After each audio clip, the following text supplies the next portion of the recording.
Om Shanti, my spiritual brothers and sisters. Today's quote is: when you forgive, you heal. When you let go, you grow. When you forgive, you heal. When you let go, you grow.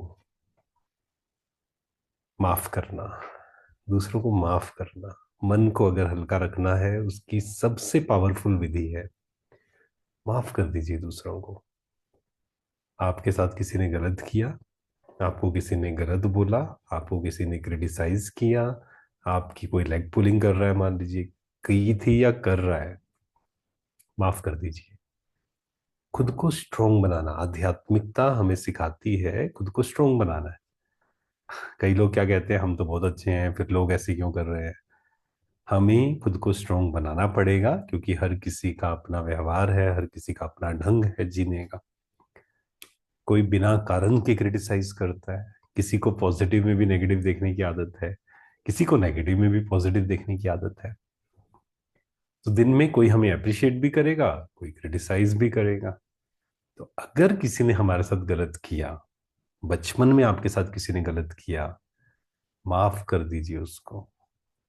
माफ करने का मतलब ये नहीं है कि हम उनको पावर दें कि वो फिर से वो काम करे, लेकिन माफ करने का मतलब है कि किसी के गलत कार्यों के कारण मैं खुद को दुख क्यों दूं।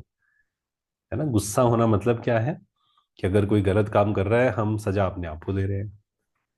तो दूसरे को माफ करिए, मन को हल्का करिए, क्योंकि जब हम दूसरे को माफ करते हैं, सबसे पहला फायदा होता है हमारा खुद का। हम खुद शांत होते हैं, हम खुद खुश होते हैं। So when you forgive, you heal. मन को हील करने की विधि है ये, खुद को माफ करना, दूसरों को माफ करना, गलती हुई तो माफी मांगना। और रात को ये नियम बना ले हमेशा कि मुझे माफ करके ही सोना है, मुझे माफी मांग के ही सोना है, मन को हल्का करके ही सोना है। क्योंकि जीवन का आनंद तभी है जब मन हल्का होगा। जैसे दुनिया में भी है ना, जब कोई व्यक्ति सोचो शरीर से भारी है तो वो डांस नहीं कर सकता है, लेकिन कोई शरीर से हल्का है तो वो आराम से डांस कर सकता है।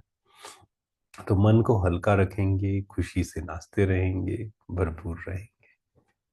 When you let go, you grow.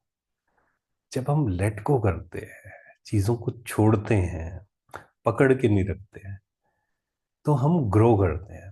Otherwise past में उलझे रहते हैं। ग्रो करने के लिए हमारा ध्यान प्रेजेंट में होना चाहिए। फ्यूचर की प्लानिंग बनानी है, प्रेजेंट पे फोकस करना है, मेहनत करनी है। लेकिन पास्ट की बातों को पकड़ कर रखते हैं कई बार। कई लोगों को आदत हो जाती है बातों को पकड़ के रखने की। जैसे कई लोगों को आदत क्या होती है, घर में पुराना सामान संभाल संभाल के रखने की, जो जरूरत नहीं भी है। 2 साल हो गए, 3 साल हो गए, उसको यूज नहीं किया, लेकिन बस संभाल के रखा हुआ है। Let go. घर में भी, कमरे में भी जितना कम सामान रखेंगे, मिनिमलिज्म, जितना कम सामान रखेंगे, जितना जरूरत है उतना ही रखें, जीवन हल्का हो जाएगा, बिल्कुल निश्चिंत हो जाएंगे। So when you forgive, you heal. आप इस पे सोचना, आपके मन में जो आए आप नीचे लिखना। When you let go, you grow. Thank you so much.